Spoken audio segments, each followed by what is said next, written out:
Hi అండి. ఈ video పూర్తిగా చూడండి, చివరి వరకు పాము చూడండి ఎలా ఏం చేస్తుందో, స్కిప్ చేయకుండా చూడండి. ఇది త్రాచుపాము అండి. ఇది స్కూలు పక్కనే ఉందన్నమాట. ఇది పక్కనేమో ఇల్లు, ఇంటికి స్కూల్కి మధ్యలో చూడండి ఎలా ఉందో పెద్ద త్రాచుపాము. అయితే ఇది ఇలా పాకుతూ ఉన్నప్పుడు స్కూల్ బెల్ల కొట్టారండి.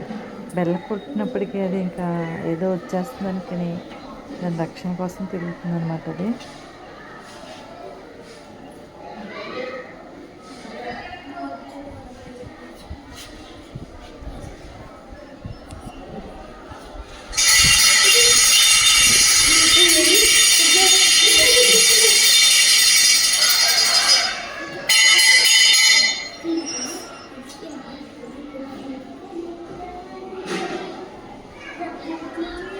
ఆ బెల్ సౌండ్ వినగానే అది ఇంకా వెనక్కి తిరిగేసింది, కిందకి దిగిపోయిందండి. ఎవరిని ఏం చేయలేదు, దాన్ని కూడా ఎవరో కొట్టలేదన్నమాట. దాని రక్షణకి కింద దిగిపోయింది.